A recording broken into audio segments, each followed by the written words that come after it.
बिस्मिल्लाहिर्रहमानिर्रहीम। अस्सलाम वालेकुम नाज़रीन, रावी न्यूज़ HD के साथ मैं हूं मोहम्मद रिजवान आजिज़। यहाँ पर रुक करेंगे तांदले हवाला का, जहाँ पर नवाही कस्बा पुल जान मोहम्मद पर मारूफ सूफ़ी बुज़ुर्ग जान मोहम्मद तौनसवी रहमतुल्लाह अलैह के सालाना उर्स तकरीबात का आगाज़ हो गया है। मज़ीद तफसीलात देखते हैं MD रावी न्यूज़ चौधरी सफदर नज़ीर चद्दड़ की इस रिपोर्ट में। फैसलाबाद की तहसील तांदलावाला के नवाई इलाका पुल जान मोहम्मद पर सालाना उर्स मुबारक हज़रत पीर हाफिज़ जान मोहम्मद तौनसवी सरकार हज़रत अमानुल्लाह तौनसवी की तकरीबात मुनक्कद हुई, जिसकी सदारत साहबज़ादा पीर जमशेद मोहसन तौनसवी, साहबज़ादा पीर मसूद आलम तौनसवी, साहबज़ादा पीर मतीन मोहसन तौनसवी, डॉक्टर पीर खलील अहमद तौनसवी, पीर इकबाल शाह तौनसवी, पीर मोहम्मद असलम तौनसवी ने की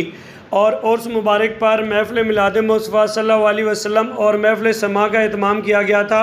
और घोड़ा नाच, कबड्डी, चिश्तियाँ और दीगर तकरीबात भी हुई। इस मौका पर पीर जमशेद मोहसन तौनसवी साहब का कहना था कि अल्लाह पाक मुल्क पाकिस्तान पर अपना रहम फरमाए, पाकिस्तान को अंदरूनी और बैरूनी शर पसंदों से महफूज फरमाए और कश्मीर फ़लस्तीन के लिए खसूसी दुआ भी की और बिलखसूस कोरोना वबा से बचने के लिए खसूसी दुआएं फरमाई और उर्स मुबारक के मौका पर तमाम दूर दराज से आए हुए मेहमानों का शुक्रिया अदा किया और खसूसन उर्स मुबारक की इंतज़ामिया का शुक्रिया अदा किया और महफ़िल पाक के इख्तिताम पर लंगर का वसी इंतज़ामात भी देखने को मिला।